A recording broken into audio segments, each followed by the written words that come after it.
আজকে আমাদের যেটা শুরু হবে, দেখো এর আগে ইলাস্ট্রিসিটি 3টে ক্লাস হয়ে গেছে। আজকে হয়তো এটা লাস্ট থিওরি ক্লাস।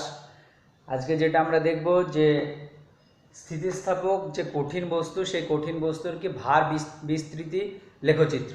অর্থাৎ দেখবে একটা কঠিন বস্তু, সেই কঠিন বস্তুতে যদি আমরা ভার যেটা, সেই ভারটা যদি আস্তে আস্তে বৃদ্ধি করতে থাকি, তাহলে ফার্স্টে কী হয়, তার যে দৈর্ঘ্য, সেই দৈর্ঘ্যটা কী হয়, বৃদ্ধি পায়, দিয়ে একটা সময় কী হয়ে যায়, সেটা ছিঁড়ে পড়ে যায়। এবার সেই ভার বিস্তৃতির যে লেখচিত্র, সেই লেখচিত্রটা কীরকম হয় সেটা আমরা দেখব। তাহলে দেখো, ভার বিস্তৃতি লেখচিত্রের যে প্রকৃতি, সেই প্রকৃতিটা হচ্ছে কি এইরকম। দেখো এখানে অনেকগুলো পয়েন্ট আছে। দেখো এখানে হচ্ছে ও বিন্দু, ও বিন্দুটা হচ্ছে মূল বিন্দু, আর এখানে এ হচ্ছে একটা পয়েন্ট। এবার এখানে দেখো অনেকগুলো পয়েন্ট আছে, তাহলে 1 নাম্বার এখানে ও এ যেটা, সেই ও থেকে এ পর্যন্ত কি হয়, ও থেকে এ পর্যন্ত ভার এবং বিস্তৃতির সেটা কি পরস্পর সমানুপাতিক হয়। অর্থাৎ এখানে ভার যত আমরা বৃদ্ধি করব, বিস্তৃতিও কি হবে তত বৃদ্ধি পাবে, ঠিক আছে। এবং এই ও এ যে রেখায় এতদূর এই পর্যন্ত কি হয়, হুকের যে সূত্র, সেই হুকের সূত্রটা কি প্রযোজ্য হয়, অর্থাৎ পীড়ন বিকৃতির কি সমানুপাতিক হবে। তারপরে দেখো আরেকটা পার্ট আছে এবি পার্ট। তাহলে 2 নম্বর হচ্ছে কি এবি পার্ট। এবি পার্টে কি হয়, এবি পার্টে ওখানে ভার এবং বিস্তৃতি সেটা পরস্পর কি সমানুপাতিক হয় না, ঠিক আছে। কিন্তু সে কি একটা স্থিতিস্থাপক যে ধর্ম, সেই স্থিতিস্থাপক ধর্ম দেখায়। এবং এখানে এ থেকে বি পয়েন্টের বস্তুর যে ইয়েটা, হুকের সূত্র, সেই হুকের সূত্র কি মেনে চলে না, ঠিক আছে। কেন মেনে চলে না, যেহেতু এখানে ভার বিস্তৃতির সমানুপাতিক না, ওই জন্য হুকের সূত্র মেনে চলে না। কিন্তু ওখানে বস্তুটার যে স্থিতিস্থাপক ধর্ম, সেই স্থিতিস্থাপক ধর্মটা দেখা যায়। তারপরে দেখা যাচ্ছে কি বি থেকে সি বিন্দু। বি থেকে সি বিন্দুতে কি হয়, বি থেকে সি বিন্দুতে যেটা হয়, যে কোনো একটা বস্তু, সে বস্তুর যদি তুমি অল্প পরিমাণে ভার বৃদ্ধি করো, তাহলে ওর যে বিস্তৃতি, সেই বিস্তৃতির পরিমাণটা কি হয়, অনেকটা বেশি হয়ে যায়, ঠিক আছে। তাহলে এখানে এই সি বিন্দু, সেই সি বিন্দুতে কি হয়, ওই বস্তুটার যে বিস্তৃতির কি একটা লিমিট চলে আসে, ওই জন্য সি যে বিন্দু, সেই সি বিন্দুটাকে বলা হয় নতি বিন্দু। কেন, কারণ দেখো এখানে বি বিন্দুর পরে যদি আমরা অল্প পরিমাণে ভার বৃদ্ধি করি, তাহলে তখন কি হয়ে যায়, তার যে দৈর্ঘ্য বৃদ্ধি, সেই দৈর্ঘ্য বৃদ্ধিটা কি হঠাৎ করে অনেকটা বেশি পরিমাণে হয়ে যায়, ঠিক আছে। সি বিন্দুতে কি বেশি হয়ে যায়, দিয়ে ওই জন্য সি বিন্দুতে কি, সি বিন্দুটাকে কি বলা হয়, ওটাকে বলা হয় কি নতি বিন্দু। তারপরে সি বিন্দুর পরে সেটা কি হয়, সি বিন্দুর পরে বস্তুটা কিছুটা কি এনার্জি ফিরে পায়। তারপরে কি দেখা যাচ্ছে যে বেশি পরিমাণে ভার বৃদ্ধি করলেও বস্তুটার দৈর্ঘ্যের অত কি পরিবর্তন ঘটে না। তারপরে ডি বিন্দু যেটা, তারপরে যদি তুমি আস্তে আস্তে ওই বস্তুটাতে ভার বৃদ্ধি করতে থাকো, তাহলে ডি বিন্দুতে গিয়ে কি হয়, একটা এমন পরিস্থিতি তৈরি হয় যে ওই ভারটা তখন বস্তুটা কি আর সহ্য করতে পারে না, তখন সে কি করে যায়, ছিঁড়ে পড়ে যায়। ওই জন্য ওই ডি বিন্দুর যে ভার, সে ভারটাকে বলা হয় কি অসহ ভার, ঠিক আছে। তাহলে এখানে এই কটা পয়েন্ট ভালো করে মনে রাখবে। ও থেকে এ, এইটুকুতে এর মধ্যে কি হয়, বিকৃতি আর পীড়ন পরস্পর কি সমানুপাতিক হয়, অর্থাৎ এখানে হুকের যে সূত্র, সে হুকের সূত্র কি প্রযোজ্য হয়, এবং ভার বিস্তৃতিও পরস্পর কি সমানুপাতিক।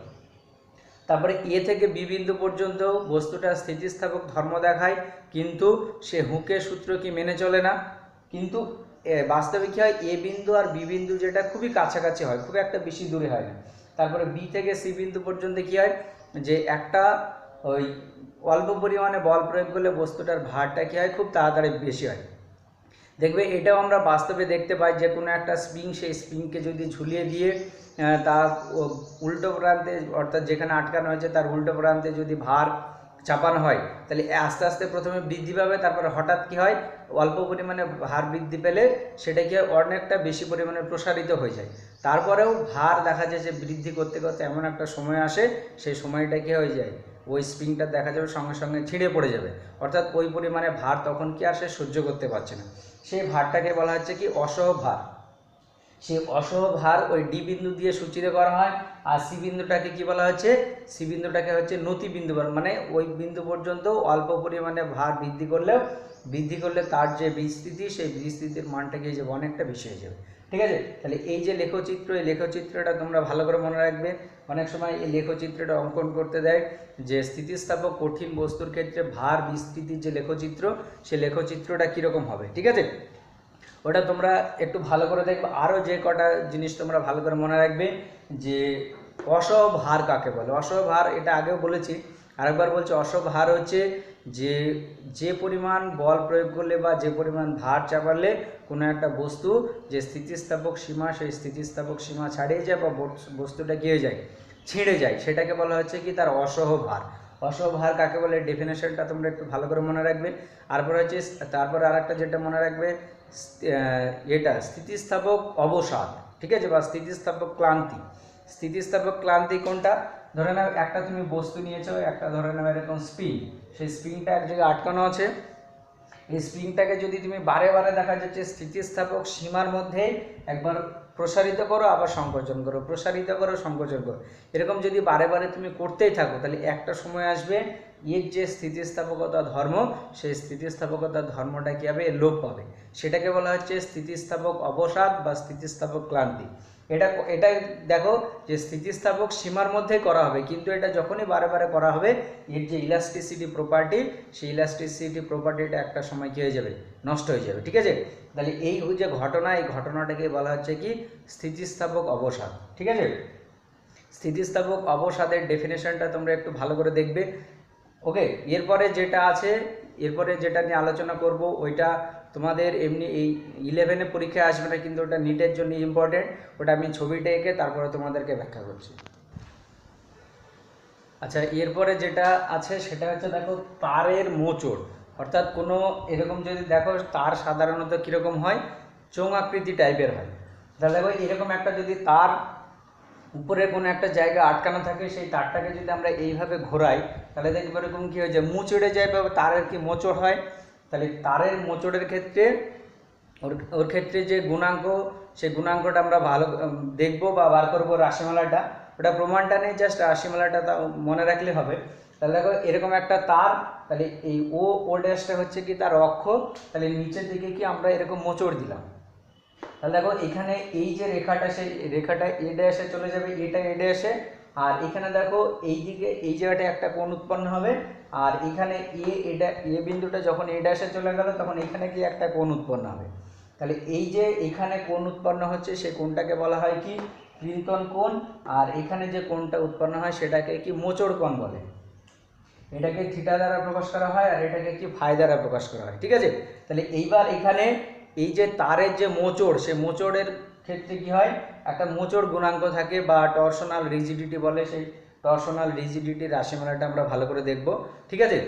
এবার দেখো এই যে তার, এই তারটা যেটা আমরা নিয়েছি তার যদি ধরো দৃঢ়তা গুণাঙ্ক, সেই দৃঢ়তা গুণাঙ্ক যদি এন হয়, তাহলে থিটা মোচড়ের জন্যে এর ক্ষেত্রে যে ক্রিন্তন দণ্ডের যে ভ্রামক, সেই ভ্রামকটা কথা হবে। দেখো ভ্রামক, এটা ভ্রামকটা একটু বলে দিই। ভ্রামক হচ্ছে যে কোনো একটা জায়গায় ক্রিয়াশীল বল, বা এখানে যদি কোনো একটা বস্তুতে বল প্রয়োগ করার ফলে যদি কোনো একটা বস্তুর কৌণিক সরণ সৃষ্টি হয়, তাহলে কৌণিক সরণের ক্ষেত্রে ভ্রামক সেটা হয় ওয়ার্ক ডান ইন্টু কি তার যে থিটা, সে থিটা হয়, ঠিক আছে। তাহলে এখানে যখনই কোনো একটা তারকে এরকম মোচড় দেওয়া হবে, তার ক্ষেত্রে যে ভ্রামকটা তৈরি হয়, সে ভ্রামক যদি টি হয়, তাহলে সেই টি এর রাশিমালা হয় পাই এন r⁴ থিটা বাই কত 2l, ঠিক আছে। যেখানে আরটা হচ্ছে কি এই তারটার ব্যাসার্ধ, আর এল হচ্ছে এই যে তারটা আমরা নিয়েছি সেই তারটার কি দৈর্ঘ্য। তাহলে এখানে থিটাটা হচ্ছে কি, থিটাটা হচ্ছে তোমার এইটা যেটাকে বলা হচ্ছে মোচড় কোণ। তাহলে যখন কোনো একটা তারকে এরকম মোচড় দেওয়া হবে, তাহলে তার ক্ষেত্রে থিটা মোচড়ের জন্য যে ক্রিন্তন দণ্ডের ভ্রামক, তাহলে এটাকে বলা হচ্ছে কি ক্রিন্তন দণ্ডের ভ্রামক। তাহলে ক্রিন্তন দণ্ডের ভ্রামকের যে রাশিমালা টি, সেই টি ইকুয়াল টু কত পাই এন r⁴ থিটা বাই কত 2l। তাহলে এই যে রাশিমালা, এই রাশিমালাটা ভালো করে মনে রাখবে।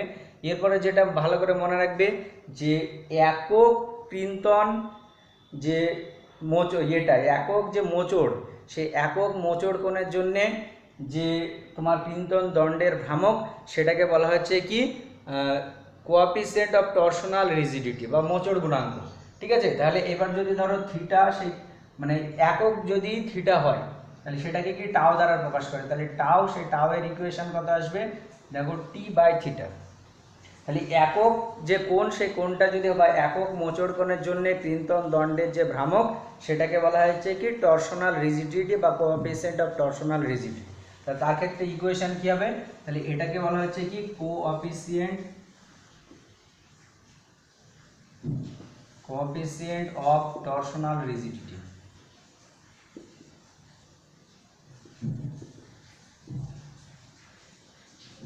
তাহলে এর যে ইকুয়েশন সেটাকে কি দ্বারা প্রকাশ করা হয়, টাউ।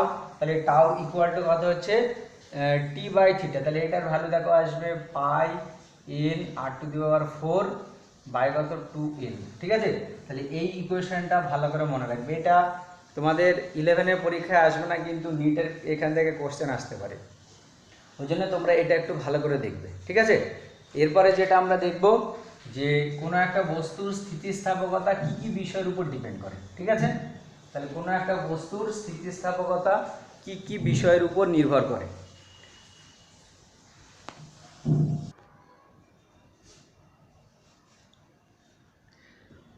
আচ্ছা, এবার যেটা দেখো আমরা দেখব যে স্থিতিস্থাপকতা কি কি বিষয়ের উপর নির্ভরশীল।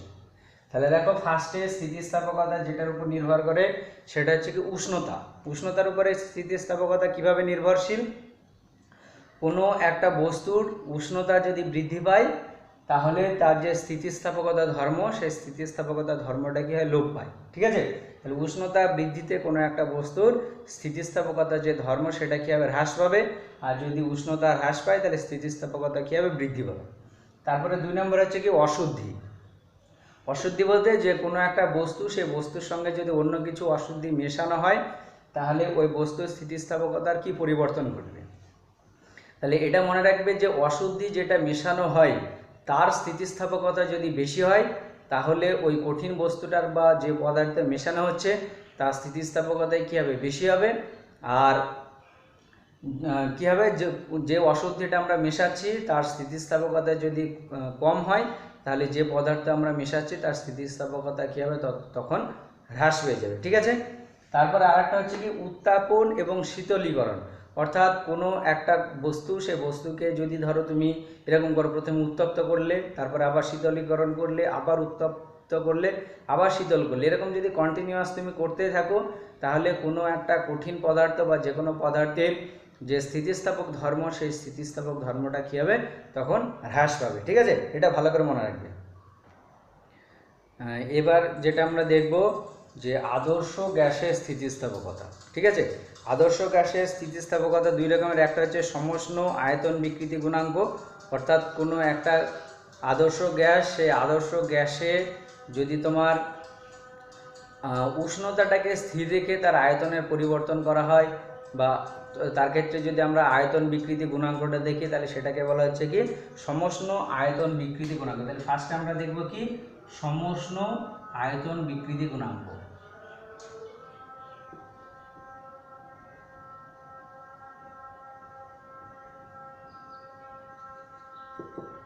দেখো, সমষ্ণ পদ্ধতি হচ্ছে কোনো একটা গ্যাসের যখন বিভিন্ন রকমের পরিবর্তন হয় সেই পরিবর্তনের ক্ষেত্রে যদি তার যে টেম্পারেচার বা উষ্ণতা, সেই উষ্ণতাটা কী হয়, সমান থাকে। অর্থাৎ উষ্ণতার যদি কোনো পরিবর্তন না হয় তখন সেটাকে বলা হচ্ছে কি সমষ্ণ প্রক্রিয়া বা সমষ্ণ প্রসেস বা আইসোথার্মাল প্রসেস। ঠিক আছে, এবার সেই সমষ্ণ প্রসেসের ক্ষেত্রে কোনো একটা গ্যাসের চাপ এবং আয়তনের মধ্যে যে সম্পর্ক সেটা কি হয়, চাপ এবং আয়তনের মধ্যে সম্পর্ক সেটা হচ্ছে কি পিভি সমান কি কনস্ট্যান্ট। ঠিক আছে, পিভি ইকুয়াল টু কনস্ট্যান্ট। অর্থাৎ দেখো বয়েল সূত্র যেটা, সেই বয়েল সূত্রটাই হচ্ছে সমষ্ণ প্রয়োগ। কেন বয়েল সূত্র দেখো আমরা জানি যে বয়েল সূত্রটা কি ছিল, উষ্ণতা স্থির থাকলে কোনো একটা গ্যাসের চাপ এবং আয়তন পরস্পর কি ব্যস্তানুপাতিক। সেখান থেকে আমরা কি দেখেছিলাম, পিভি ইকুয়াল টু কনস্ট্যান্ট। এটা এরপরে তোমাদের ক্লাস 11-এ থার্মোডাইনামিক্স যখন পড়বো সেখানে এটা পাবো যে সমষ্ণ পদ্ধতিতে গ্যাসের চাপ এবং এই আয়তনের মধ্যে যে সম্পর্ক সেই সম্পর্ক এটা। ঠিক আছে, তাহলে দেখো এটা পিভি ইকুয়াল টু কনস্ট্যান্ট। এবার এটাকে যদি আমরা অবকল করি তাহলে কী হবে, দেখো অবকল বলতে তাহলে ফার্স্টে দেখো পিটাকে ফিক্সড রাখো, ভি এর অবকল করলে যেটা হয় সেটা কত ডিভি প্লাস দিয়ে, তারপরে এবার কি আমরা ভিটাকে ফিক্স করলাম, দিয়ে পি এর অবকল করলে কী হবে, সেটা হবে ডিপি। আর ডান দিকে কী আছে সেটা হচ্ছে কি কনস্ট্যান্ট। তাহলে যে কোনো একটা কনস্ট্যান্টের যখন তুমি অবকল করবে সেটা কী হবে, 0 হবে। দেখো এখানে যে অন্তর্কলজ বা অবকলন এগুলো তোমাদের ম্যাথামেটিক্স আছে, ওখানে তোমরা শিখবে, জাস্ট এখানে এইটুকু মনে রাখবে, ঠিক আছে। তাহলে দেখো এবার এটা হলো, এবার এখান থেকে দেখো যদি আমরা এটাকে ওইদিকে নিয়ে চলে যাই তাহলে কি আসবে, দেখো পি ইন্টু ডিভি, এটা ইকুয়াল টু কত, মাইনাস ভি ডিপি, এটা আসবে, ঠিক আছে। তাহলে এখান থেকে দেখো যে পি, সেই পি ইকুয়াল টু কত, মাইনাস ভি ডিপি বাই কত হবে, ডিভি হবে, এটা হবে। এবার এটাকে দেখো আমরা এইভাবে লিখতে পারি, minus D P by D V by কত, ভি, এটা লেখা যাবে। এবার দেখো আমরা যখন আয়তন বিকৃতি গুণাঙ্ক পড়েছিলাম, সেই আয়তন বিকৃতি গুণাঙ্ক কি ছিল, কে ইকুয়াল টু দেখবে ভি পি বাই কত ছিল, P by small V by কত, ক্যাপিটাল ভি, এটা ছিল। অর্থাৎ দেখো চাপ বাই কি, স্মল ভিটা কি ছিল, আয়তনের পরিবর্তন, আর ক্যাপিটাল ভিটা কি ছিল, প্রাথমিক আয়তন। দেখো এইবার এখানে এইটা দেখো যে ডিপি মানে আমরা যে চাপটা দিচ্ছি বা চাপের যে পরিবর্তনটা করছি, আর ডিভি মানে কি আয়তনের পরিবর্তন, আর ভিটা কি প্রাথমিক আয়তন। এবার এখানে কি একটা মাইনাস সাইন মানে কি, দেখো চাপ যদি বৃদ্ধি পায় তাহলে আয়তন কি হয়, হ্রাস পায়। তাহলে এখানে এই যে মাইনাসে মাইনাস সাইনটা আসে, তাহলে এখানে এটাকে আমরা বলতে পারি একটা কি, যে আদর্শ গ্যাসের ক্ষেত্রে যখন সমষ্ণ পদ্ধতিতে তার আয়তনের যে পরিবর্তনটা হচ্ছে, সেই পরিবর্তনের ক্ষেত্রে তার আয়তন বিকৃতি গুণাঙ্ক, তাহলে সেই আয়তন বিকৃতি গুণাঙ্ককে যদি আমরা ধরো ইটি দ্বারা প্রকাশ করি, ইটি, তাহলে ইটি ইকুয়াল টু কী হবে, দেখো সেটা পি এর সঙ্গে সমান হচ্ছে, ঠিক আছে। তাহলে এটা ভালো করে মনে রাখবে, যে কোনো একটা আদর্শ গ্যাস, সেই আদর্শ গ্যাসের ক্ষেত্রে বা আদর্শ গ্যাসকে সমষ্ণ পদ্ধতিতে যদি তার আয়তনের পরিবর্তন করা হয়, তাহলে তার যে আয়তন বিকৃতি গুণাঙ্কটা পাওয়া যাবে, সে আয়তন বিকৃতি গুণাঙ্কটা কী হবে, তার যে চাপ, সেই চাপের সঙ্গে কি সমান হবে, ঠিক আছে। তাহলে এই ইকুয়েশনটা ভালো করে মনে রাখবে। আর একটা যে সমষ্ণ পদ্ধতিতে আদর্শ গ্যাসের যে সমীকরণ, সেই সমীকরণটা কি হয়, পিভি ইকুয়াল টু কি কনস্ট্যান্ট, ঠিক আছে। এরপরে আছে রুদ্ধতাপ আয়তন বিকৃতি গুণাঙ্ক, ঠিক আছে। এটা হলো কি সমষ্ণ পদ্ধতিতে 1 নাম্বার। এরপরে যেটা আমরা দেখব কি রুদ্ধতাপ পদ্ধতি, ঠিক আছে, রুদ্ধতাপ আয়তন বিকৃতি গুণাঙ্ক 2 নাম্বার, ঠিক আছে। দেখো রুদ্ধতাপ পদ্ধতি কাকে বলে, বা রুদ্ধতাপ প্রসেস বা অ্যাডিয়াবেটিক প্রসেস কাকে বলে। অ্যাডিয়াবেটিক প্রসেস হচ্ছে যে যখন কোনো একটা আদর্শ গ্যাস, সেই গ্যাসের বিভিন্ন রাশির পরিবর্তন বা বিভিন্ন পদ্ধতিতে তাকে পরিবর্তন করা হবে, তাহলে বিভিন্ন প্রসেসের ফলে কোনো একটা গ্যাসের যে তাপ, সেই তাপের যদি কি হয়, কোনো পরিবর্তন না হয়, অর্থাৎ বাইরে থেকে তাপ ভিতরে যাবে না, আর ভিতর থেকে তাপ বাইরে হবে না, অর্থাৎ বিভিন্ন রকমভাবে পরিবর্তনের ফলে কোনো একটা গ্যাসের যদি তাপের কোনো পরিবর্তন না হয়, তার তখন যে প্রসেসটা হবে বা সেই প্রসেসটাকে বলা হচ্ছে কি রুদ্ধতাপ পদ্ধতি বা অ্যাডিয়াবেটিক প্রসেস, ঠিক আছে। এটা তোমাদের থার্মোডাইনামিক্স এর পরে যে লাস্টের দিকে একটা চ্যাপ্টার আছে, সেই চ্যাপ্টারতেই তোমরা ভালো করে দেখতে পাবে বিভিন্ন ধরনের প্রসেস আছে, isothermal process, adiabatic process, isobaric process, isochoric process, এরকম বিভিন্ন রকম প্রসেস আছে, ঠিক আছে। তাহলে এখানে অ্যাডিয়াবেটিক প্রসেস মানে যেখানে তাপের কি কোনো রকম আদান প্রদান না হয় কোনো একটা পরিবর্তনের সময়, ঠিক আছে। আর অ্যাডিয়াবেটিক প্রসেসের ক্ষেত্রে কোনো একটা গ্যাসের ক্ষেত্রে এই চাপ এবং আয়তনের মধ্যে যে সম্পর্কটা হয়, সেই সম্পর্কটা হচ্ছে পি ভিটি দেওয়ার গামা ইকুয়াল টু কি হয়, কনস্ট্যান্ট, বা পি ভিটি দেওয়ার গামা ইকুয়াল টু কি। দেখো এই ইকুয়েশনটা প্রমাণও আছে সেখানে, তাহলে এটা তখনই আমরা দেখবো। তাহলে এখানে আমরা জাস্ট আয়তন বিকৃতি গুণাঙ্কটা কী হবে রুদ্ধতাপ পদ্ধতির ক্ষেত্রে সেটা দেখব। তাহলে দেখো পি ভিটি দেওয়ার গামা ইকুয়াল টু কনস্ট্যান্ট, এখানে গামাটা কি, গামাটা যেটা হচ্ছে সিপি বাই সিবি। তাহলে সিপি এবং সিবি কি সেটাও ওখানে আছে থার্মোডাইনামিক্সে। সিপিটা হচ্ছে স্থির চাপে আপেক্ষিক তাপ, আর সিবিটা হচ্ছে স্থির আয়তনে আপেক্ষিক তাপ। তাহলে গামা হচ্ছে স্থির চাপে আপেক্ষিক তাপ, আর স্থির আয়তনে আপেক্ষিক তাপের যে অনুপাত, সেই অনুপাতটাকে বলা হয়, ঠিক আছে। তাহলে দেখো এটাকেও যদি আমরা অবকল করি কী হবে, তাহলে ফার্স্টে তুমি কি পিটাকে ফিক্স করো, তাহলে দেখো কি ভিটি দেওয়ার গামা আছে, তাহলে ভিটি দেওয়ার গামার অবকল করলে কী হবে, গামা ইন্টু ভিটি দেওয়ার কত, গামা মাইনাস 1 ইন্টু কত, ডিভি। দেখো এটা অবকলের একটা ফর্মুলা ছিল যে d d x of x to the power n, এটার ফর্মুলা কি ছিল, এইটা ইকুয়াল টু ছিল n into x to the power কত, এন মাইনাস 1, এটা ছিল। তাহলে এইবার দেখো এখানে এনের জায়গায় কত আছে, গামা আছে, তাহলে গামা ইন্টু ভিটি দেওয়ার গামা মাইনাস 1 ইন্টু কত, ডিভি, যেহেতু এটা অবকল করছি ওই জন্য ডিভি, তাহলে প্লাস এটা কী হবে প্লাস দিয়ে যেটা হবে এবার কি ভিটি দেওয়ার গামাকে তুমি কি ফিক্সড রাখো, তাহলে এটা কি হবে ডিপি, তাহলে ডিপি এইটা ইকুয়াল টু কি হলো দেখো 0 হবে, যেহেতু ডান দিকে কি কনস্ট্যান্ট আছে। তাহলে এইবার এখানে তুমি এ করো, তাহলে দেখো P gamma P into VT দেওয়ার গামা মাইনাস 1 ইন্টু ডিভি, এটা ইকুয়াল টু কত মাইনাস দেখো ভিটি দেওয়ার গামা ইন্টু কত ডিপি হবে। তাহলে এবার দেখো গামা পি এটা ইকুয়াল টু কি আসছে মাইনাস ভিটি দেওয়ার গামা ডিপি বাই দেখো ভিটি দেওয়ার গামা মাইনাস 1 ইন্টু কত ডিভি, এটা লেখা যাবে। এটা ইকুয়াল টু দেখো মাইনাস ভিটি দেওয়ার গামা ইন্টু ডিপি বাই দেখো ভিটি দেওয়ার গামা মানে এটা আমি এরকম ভাবে লিখতে পারি ভিটি দেওয়ার গামা ইন্টু ভিটি দেওয়ার কত মাইনাস 1 ইন্টু এখানে কত আছে ডিভি আছে। তাহলে দেখো এইটা এটা কেটে গেল, তাহলে এটা ইকুয়াল টু কি হবে মাইনাস ডিপি বাই সরি এটা ডিভি, তাহলে দেখো এটাকে এরকম ভাবে লিখতে পারি ডিভি বাই কত ভি। তাহলে এইটাই দেখো কি আয়তন বিকৃতি গুণাঙ্ক। দেখো রুদ্ধতাপ পদ্ধতিতে যে কোনো একটা আদর্শ গ্যাস, এই আদর্শ গ্যাসের ক্ষেত্রে এই রুদ্ধতাপ আয়তন বিকৃতি গুণাঙ্ক, সেই আয়তন বিকৃতি গুণাঙ্ক যদি আমরা গামা এই ইএস দ্বারা প্রকাশ করি, তাহলে ইএস ইকুয়াল টু কি হবে দেখো গামা ইন্টু পি, ঠিক আছে। তাহলে রুদ্ধতাপ আয়তন বিকৃতি যে গুণাঙ্ক, সেই রুদ্ধতাপ আয়তন বিকৃতি গুণাঙ্কের যে ইকুয়েশন কি আসছে গামা ইন্টু পি, তাহলে চাপ ইন্টু ওই গামার যে গুণফল, সেই গুণফলের সঙ্গে কি হবে সমান হবে কোনটা রুদ্ধতাপ আয়তন বিকৃতি যে গুণাঙ্ক সেটা, ঠিক আছে। তাহলে এটা একটু ভালো করে দেখবে।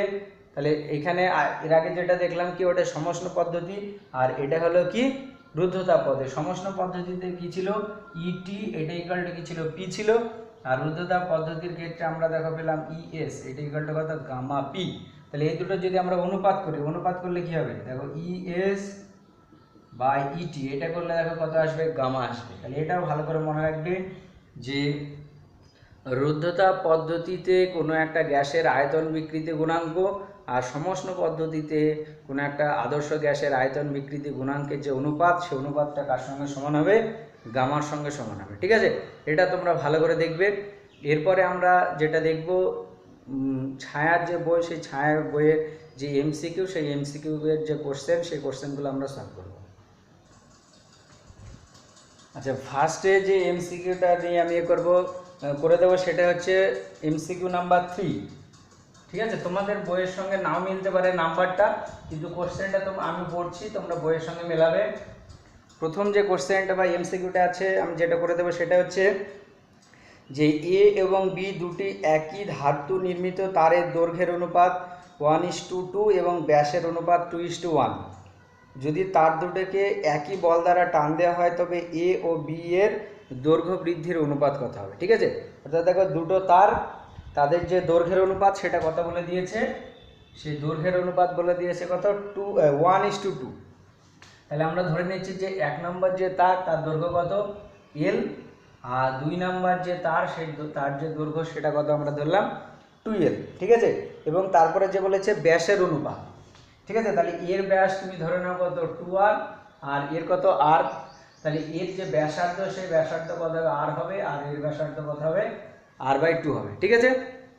তাহলে এবার দেখো উভয় তারে কি একই পরিমাণে টান দেওয়া হয়েছে, তাহলে উভয় তুমি ধরে নাও যে টান, সে টান যেটা দেওয়া হলো সেটা কত টি। তাহলে টি যদি হয় তাহলে এর ক্ষেত্রে দেখো আমরা যে ইয়ং গুণাঙ্ক, সেই ইয়ং গুণাঙ্ক কি হবে ওয়াই ইকুয়াল টু দেখো আমরা জানি এফ ইন্টু ক্যাপিটাল এল বা এ ইন্টু কত স্মল এল, এই রাশিমালা আমরা জানি। তাহলে এর ক্ষেত্রে দেখো এফ এর জায়গায় কি বলেছে টান দিয়েছে, তাহলে সেই টানটা আমরা এখানে প্রথম যে তার, তাহলে 1 নম্বর তারের ক্ষেত্রে এটা কত হবে টি ইন্টু 1 নম্বর তারের দৈর্ঘ্য কত এল বাই এ মানে কত হয় পাই আর স্কোয়ার, তাহলে দেখো পাই ইন্টু কত আর স্কোয়ার, আর এর যে দৈর্ঘ্য বৃদ্ধি ঘটলো সেটা আমরা ধরলাম কত L1। একই রকমভাবে 2 নম্বর যে তার, সেই 2 নম্বর তারের ক্ষেত্রে ওয়াই ইকুয়াল টু কী হবে টান টি এর ভ্যালু সেম, তাহলে এর ক্ষেত্রে দেখো দৈর্ঘ্যটা কত 2L, আর এটা দেখো পাই ইন্টু কত হবে R/2 তার স্কোয়ার, তার মানে দেখো R²/4, তাহলে 4টা আমি এখানে তুলে দিলাম, ইন্টু এর যে দৈর্ঘ্য বৃদ্ধি সেটা তুমি ধরে নাও কত L2। তাহলে এটা দেখো এটা হবে যে 8 into T into L by কত পাই R² ইন্টু কত হবে L2 হবে। তাহলে এখান থেকে যদি আমরা L1 এর ভ্যালু বার করি, L1 এর ভ্যালু কত হবে, L1 এর ভ্যালু দেখা হবে t into L by pi r square into কত ওয়াই। এবার এটা দেখো যেহেতু একই উপাদান দ্বারা তৈরি বলেছে, তাহলে তাদের যে স্থিতিস্থাপকতা সেই স্থিতিস্থাপকতার ভ্যালুটা কি হবে, সেম হবে। ঠিক আছে, একই রকমভাবে এর ক্ষেত্রে যদি আমরা L2 বার করি, L2 দেখো আসবে টি ইন্টু এখানে দেখো আসবে L ইন্টু 8 ডিভাইডেড বাই কত পাই আর স্কোয়ার ইন্টু কত ওয়াই। ঠিক আছে, তাহলে এখানে দেখো L1 এর ভ্যালু পেয়ে গেলাম, L2 এর ভ্যালু পেয়ে গেলাম। এবার আমাকে যেটা বার করতে কি বলেছে, এদের দৈর্ঘ্য বৃদ্ধির অনুপাত। তাহলে দৈর্ঘ্য বৃদ্ধির অনুপাত মানে L1 আর L2 L2 যে অনুপাত সেই অনুপাতটা, তাহলে L1 by L2 equal to কী হবে, দেখো t into L by pi r square into y by কী হবে নিচে এইটা, তাহলে দেখো যে পাই আর স্কোয়ার ইন্টু এখানে ওয়াই হয়ে গেল, আর নিচে দেখো 8 ইন্টু টি ইন্টু এল, এটা আসবে। তাহলে দেখো এইটা এটা কেটে যাচ্ছে, উপরে কেটে যাবে, দেখো আসবে কত 1/8। তাহলে দেখো L1 ইস টু L2 এটা ইকুয়াল টু কী আসবে 1:8। ঠিক আছে, তাহলে এটা হচ্ছে অ্যান্সার। তাহলে ওর যে দৈর্ঘ্যর যে অনুপাত সেই দৈর্ঘ্যের অনুপাত বলেছে, আর ব্যাসের অনুপাত দিয়ে বলে দিয়েছে, টানটা সেম দেওয়া হয়েছে আর একই ধাতু নির্মিত, তাহলে তাদের যে দৈর্ঘ্য বৃদ্ধির অনুপাত সেই দৈর্ঘ্যের বৃদ্ধির অনুপাতটা কত আসবে 1:8। ঠিক আছে, এটা ভালো করে দেখবে তোমরা।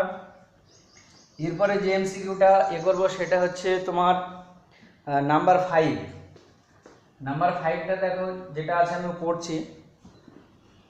নাম্বার 5-এ যেটা বলেছে যে একটি তারের প্রাথমিক দৈর্ঘ্য L এবং প্রস্থচ্ছেদের ক্ষেত্রফল কত A।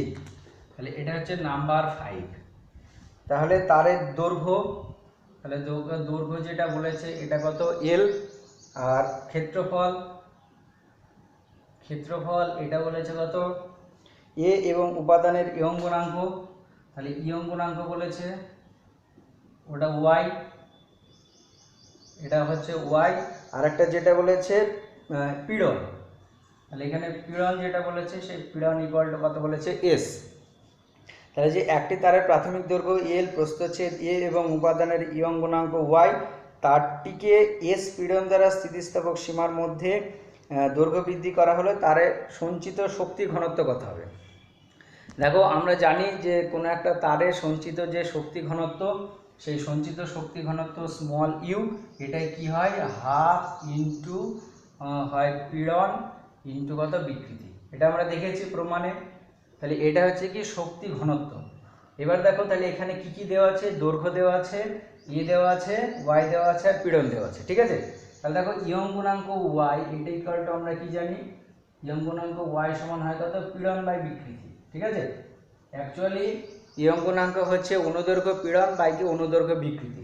তাহলে এখান থেকে দেখো যে বিকৃতি সমান কি হবে, দেখো এখান থেকে আমরা লিখতে পারি বিকৃতি এটা ইকুয়াল টু কত পীড়ন বাই কত ওয়াই, এটা লেখা যাবে। তাহলে এখানে যে কোশ্চেন সেই কোশ্চেন অনুসারে পীড়নটা কত বলেছে এস, তাহলে দেখো এটা হবে কত এস বাই ওয়াই।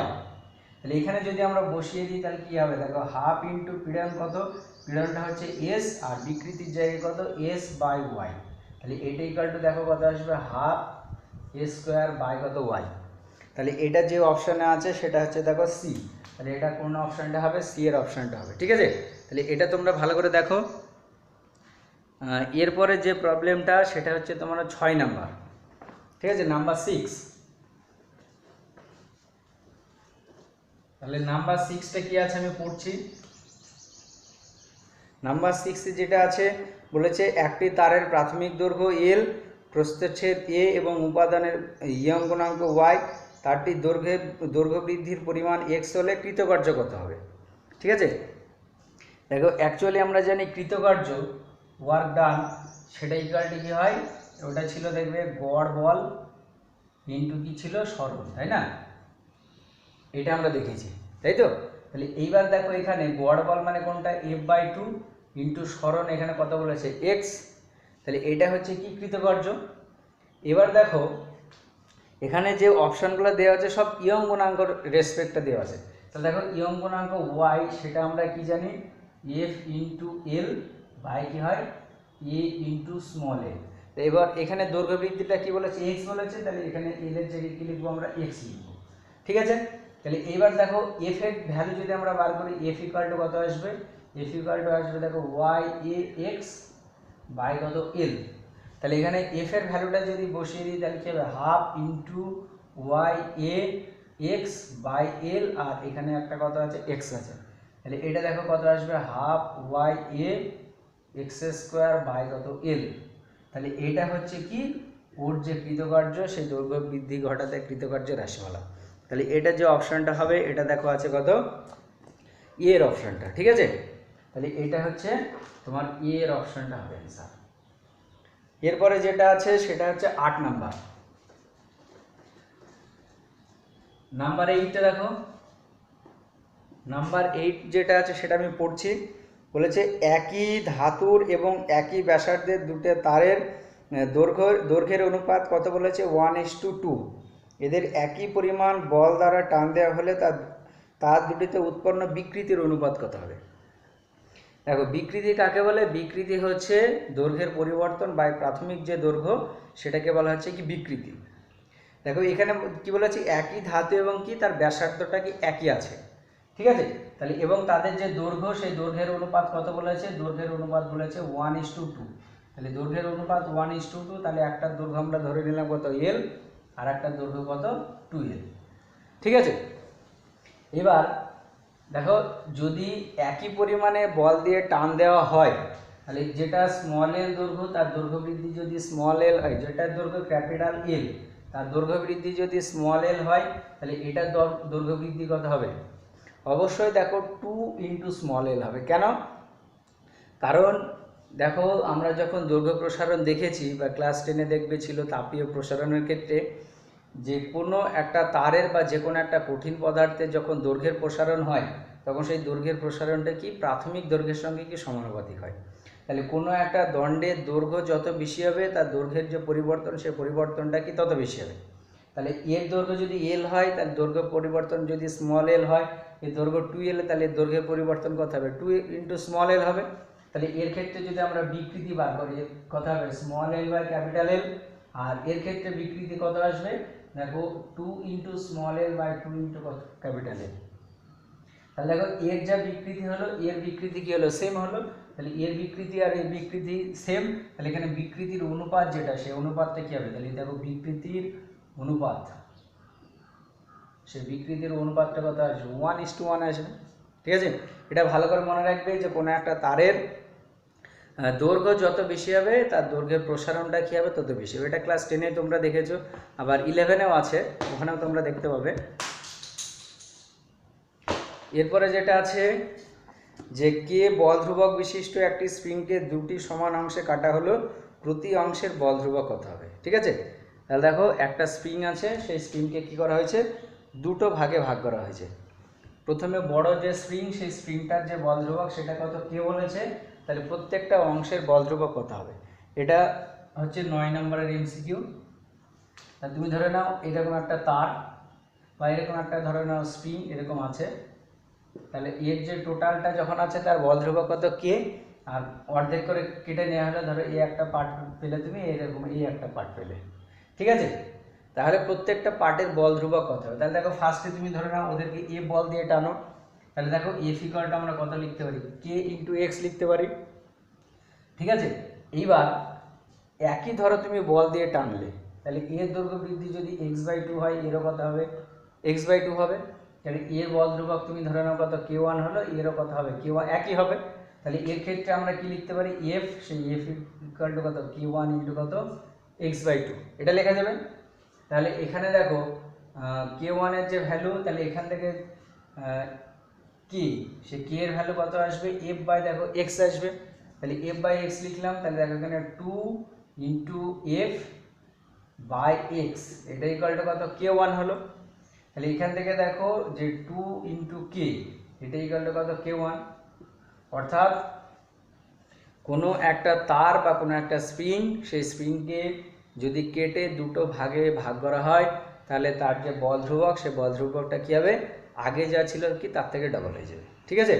যদি ধরো 3টে পার্টে ভাগ করা হয় তাহলে তখন বল ধ্রুবক কত হবে 3k হবে। এটা দেখবে এরকম একটা তোমাদের উদাহরণেও বইয়ে করে দেওয়া আছে, ওটা ভালো করে দেখবে। যদি n সংখ্যক পার্টে ভাগ করা হয় তাহলে তখন কী হবে n সংখ্যক পার্টে যদি তুমি ভাগ করে দাও তাহলে তখন বল ধ্রুবকের ভ্যালু কত আসবে nk আসবে, ঠিক আছে। এটা তোমরা ভালো করে দেখবে। এরপরে যে এমসিকিউটা আছে সেটা হচ্ছে তোমার 11 নম্বরের এমসিকিউটা আমি পড়ছি।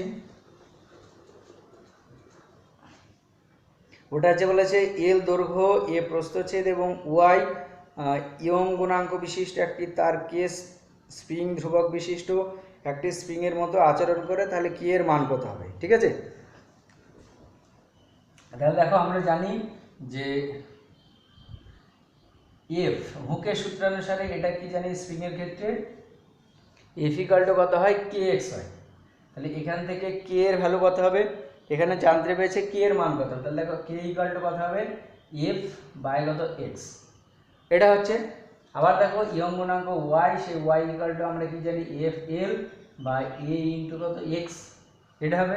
তাহলে এখান থেকে যদি আমরা এফ এর ভ্যালু বার করি, এফ ইকাল টু দেখো ওয়াই কত আসবে, ওয়াই এ এক্স বাই কত ক্যাপিটাল এল, এটা আসবে। তাহলে এর ক্ষেত্রে যদি তুমি এফ এর ভ্যালুটা বসাও, ওয়াই এ ইন্টু কত এক্স বাই কত হবে, দেখো এক্স ইন্টু কত হবে, এল হবে। তাহলে দেখো এক্স এক্স কেটে গেল, এটা ইকুয়াল টু কত আসবে, ওয়াই এ বাই কত এল।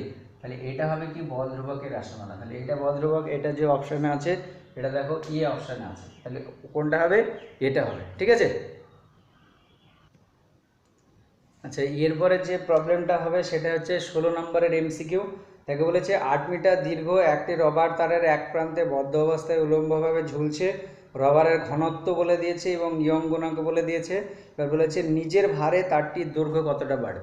দেখো এরপরে আমরা এর আগে দেখেছি যে কোনো একটা দণ্ড, সেই দণ্ডের নিজের ভারে যে দৈর্ঘ্যটা বৃদ্ধি পায় তার যে ইকুয়েশন, সেই ইকুয়েশন কি ছিল, স্মল এল ইকুয়াল টু ছিল এটা তোমার রাশিমালা যেটা ছিল রো, এটা ছিল rho G capital L square by কত 2 ইন্টু ওয়াই, এটা তার এর ইকুয়েশন ছিল। ঠিক আছে, তাহলে কোনো একটা দণ্ডের নিজের দৈর্ঘ্যের জন্য যে দৈর্ঘ্য প্রসারণ, সেই দৈর্ঘ্য প্রসারণের ইকুয়েশন ছিল কোনটা, এইটা। এবার এখানে যে কোশ্চেন, সেই কোশ্চেনে যেটা তোমার বলে দিয়েছে, কি বলে দিয়েছে রবারের, তাহলে এখানে দৈর্ঘ্য ক্যাপিটাল এল এটা বলে দিয়েছে 8 মিটার। তারপরে যেটা বলেছে ঘনত্ব, তাহলে ঘনত্ব রো, সেই রো ইকুয়াল টু কত বলেছে, 1.5 গ্রাম পার সেমি কিউব। দেখো এটা মিটারে আছে। তারপরে আর একটা ইয়ং গুণাঙ্ক বলে দিয়েছে, ইয়ং গুণাঙ্ক ওয়াই, এটা বলেছে 5 ইন্টু 10⁶ নিউটন পার কি মিটার স্কোয়ার, এটা। এবারে দেখো এখানে এইটা এসআই ইউনিটে আছে, এটা এসআই ইউনিটে আছে, আর জি এর যে মান, জি এর মান বলে দিয়েছে কত, 10 মিটার পার সেকেন্ড স্কোয়ার। দেখো সবগুলো এসআই আছে, একটা কি সিজিএস আছে। তাহলে এটাকে কি আমরা এসআই করবো, তাহলে এসআই কিভাবে করবো, তাহলে 1 পয়েন্ট গ্রাম, তাহলে গ্রামটাকে যদি কেজিতে করে তাহলে কি করব, 1000 দিয়ে ভাগ করব। তাহলে এটা কি হয়ে গেল কেজি, আর নিচে কি দেখা হচ্ছে সেমি কিউব আছে। তাহলে সেমি কিউতে আমরা সেমিকে যদি মিটারে করি তাহলে 100 দিয়ে কি করতে হয়, ভাগ করতে হবে। তাহলে দেখো এখানে মিটার কিউব যখন করবো তাহলে 3টে 100 দিয়ে কী করবো, ভাগ করবো। তাহলে এখানে 3টে 100 কি উপরে উঠে গেল, এটা হবে তাহলে। ঠিক আছে, তাহলে দেখো এইখানে এই 3টে শূন্য, এখানে এই 3টে শূন্য কেটে গেল, তাহলে উপরে কত হবে 1.5 ইন্টু দেখো কত হবে, এখানে 2টো শূন্য আর এখানে একটা শূন্য থাকছে, তার মানে কত হচ্ছে 10⁻³ এত কি হবে, এত কেজি পার মিটার কিউব। এবার সব ভ্যালুগুলো বসিয়ে দাও, দেখো চলে আসবে। তাহলে রো এর ভ্যালু হচ্ছে 1.5 ইন্টু 10⁻³ আর জি মানে 10, এল এর ভ্যালু কত 8, তাহলে 64 ডিভাইডেড বাই কত 2 ইন্টু ওয়াই, সেই ওয়াই এর ভ্যালু কত আছে, ওয়াই এর ভ্যালু দেখা আছে 5 ইন্টু 10⁻6। ঠিক আছে, তাহলে এটা যদি তোমরা ক্যালকুলেশন করো যে অ্যান্সারটা আসবে সেটা আসবে তোমার 9.6 ইন্টু কত 10⁻² ইন্টু 10⁻² এত কি হবে মিটার। অর্থাৎ দেখো এ যেটা, সেই এ এর অপশানটা উত্তর হবে। ঠিক আছে, তোমরা এটা একটু ভালো করে ক্যালকুলেশনটা তোমরা ক্যালকুলেটরে করবে, দিয়ে দেখবে। এরপরে যে প্রবলেমটা আছে যেটা করব সেটা হচ্ছে তোমার 19 নম্বরের প্রবলেম। তাহলে এটা একটু ভালো করে মনে রাখবে, এই যে ফর্মুলা, যে কোনো একটা তার নিজের ওজনের জন্য দৈর্ঘ্য পরিবর্তনের যে রাশিমালা স্মল এল, এটা equal to rho G L square by কত 2y। ঠিক আছে, এই রাশিমালাটা ভালো করে মুখস্থ করবে। এরপরে যেটা আছে হচ্ছে 19 নাম্বারটা আমি পড়ছি। 19 নম্বর বলেছে একটি তারের এক প্রান্তে দৃঢ়ভাবে আবদ্ধ করে অপর প্রান্তে 200 নিউটন বল প্রয়োগ করা হলে তারটি দৈর্ঘ্য 1 মিটার বৃদ্ধি পেল। ঠিক আছে, তারে সঞ্চিত স্থিতিশক্তি হলো, দেখো স্থিতিশক্তি তার রাশিমালা আমরা কি জানি যে ইউ, সেই ইউ ইকুয়াল টু হয় কি গড় বল, তাহলে গড় বল ইন্টু কি হয় সরণ হয়, তাই তো? এটা আমরা জানি গড় বল ইন্টু সরণ। তাহলে এখানে গড় বল সেটা ইকুয়াল টু আমরা কি দেখেছিলাম 0 প্লাস এফ বাই 2। তাহলে এখানে কি হবে 0 প্লাস এখানে যে বলটা কত হয়েছে 200 বাই কত হবে 2 হবে ইন্টু এর যে সরণ হয়েছে সেই সরণ কত 1 মিলিমিটার। তাহলে 1 মিলিমিটার মানে কত 1 ইন্টু 10⁻³ এত কি হবে মিটার হবে। তাহলে দেখো এইটাই হবে কি ওর মধ্যে সঞ্চিত স্থিতিশক্তি, কারণ যতটা পরিমাণে কৃতকার্য করতে হবে সেই পরিমাণ কৃতকার্যই কী হবে ওর মধ্যে স্থিতিশক্তিরূপে সঞ্চিত থাকবে। তাহলে দেখো এটা সমান কী হবে 100 ইন্টু কত হবে 10⁻³ তাহলে এইটা ইকুয়াল টু দেখো কত আসবে 10⁻⁻1 মানে দেখো 0.1। তাহলে এইটার যে অপশানটা হবে এই যেটা আছে সেটা হচ্ছে কত 1। এই কোশ্চেনটা ভালো করে দেখবে যে কোনো একটা তার বা যে কোনো একটা স্প্রিং তার যে দৈর্ঘ্য বৃদ্ধি ঘটাতে কৃতকার্য, সেই কৃতকার্য কি হয় কৃতকার্য হচ্ছে তোমার গড় বল ইন্টু কি সরণ, সেই গড় বল ইকুয়াল টু কত F/2। ঠিক আছে, এবং যতটা পরিমাণে কৃতকার্য করা হবে সেই পরিমাণ কৃতকার্যই কী হয় ওর মধ্যে স্থিতিশক্তি রূপে বা পোটেনশিয়াল এনার্জি হিসেবে স্টোর থাকে। তাহলে এর পোটেনশিয়াল এনার্জি কত হবে গড় বল ইন্টু কী হবে সরণ হবে। ঠিক আছে, এরপরে যেটা দেখবে ভালো করে, এরপরে যেটা করবো সেটা হচ্ছে তোমার 21 নম্বরেরটা। 21 নম্বরে দেখো একটা গ্রাফ দেওয়া আছে, এরকম একটা গ্রাফ অঙ্কন করা আছে, এদিকে নেওয়া আছে ভার আর এদিকে নেওয়া আছে বিস্তৃতি। এখানে দেখো বলা আছে ডেল এল, এটা 10⁻⁻⁴ এত কি মিটার। ঠিক আছে, এবার দেখো লেখচিত্রটা এরকম ভাবে করা আছে, এরকম একটা রেখা টানা আছে। ঠিক আছে, এবার এখানে এইটা দেখো আছে 20, এটা হচ্ছে 40, এটা 60, এটা 80, এটা 1 2 3 4 এরকম আছে। এবার এখানে যেটা বলেছে যে তারটার দৈর্ঘ্য 1 মিটার এবং তারের প্রস্থচ্ছেদের ক্ষেত্রফল কত বলেছে 10⁻⁻6 মিটার স্কোয়ার হলে তারের উপাদানের ইয়ং গুণাঙ্ক কত হবে। ঠিক আছে, তাহলে তারের উপাদানের ইয়ং গুণাঙ্ক, সেই ইয়ং গুণাঙ্কের রাশিমালা আমরা কি জানি y ইকুয়াল টু হচ্ছে f into capital L by কি হয় এ ইন্টু স্মল এল, এটা হয়। তাহলে এখানে দেখো অনেকগুলো আছে, তাহলে এখানে এফ এর ভ্যালু যেটা, সেই এফ এর ভ্যালু আমরা কোনটা ধরবো, এখানে যে গ্রাফ আছে সেই গ্রাফ অনুসারে আমরা কি যে কোনো একটা ধরতে পারি। তাহলে তুমি যদি ধরো 20 ধরো বলের মানটা, তাহলে এখানে দৈর্ঘ্য প্রসারণ কথা 1 হবে। তুমি যদি বলের মানটা 40 ধরো, তাহলে এখানে দৈর্ঘ্য প্রসারণ মানে দৈর্ঘ্যের যে বৃদ্ধি সেটা কথা হবে 2 হবে। 80 ধরলে কথা হবে 4 হবে।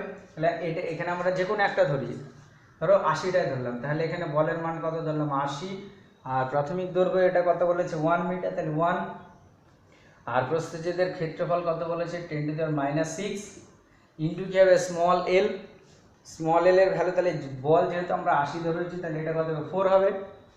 তাহলে এখানে দেখো এটা কত হবে 4 ইন্টু কত হবে ওটা দেখো ব্র্যাকেটে দেওয়া আছে 10⁻⁻4 ওইটা হবে। ঠিক আছে, তাহলে কত হলো 4 ইন্টু 10⁻⁻4। তাহলে এবার ক্যালকুলেশন করো, তাহলে এইটা দেখো যদি তুমি কেটে দাও তাহলে কত হবে 20 ইন্টু তাহলে কত হবে দেখো 10⁻2।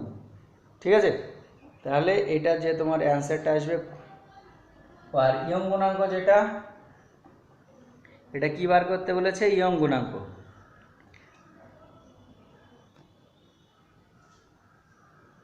আচ্ছা দেখো এখানে তাহলে এইটা যেটা হবে, এটা যদি কাটি তাহলে আমরা কথা হবে 20, আর এটা 10⁻⁻6 আছে আর এটা 10⁻⁻4 আছে।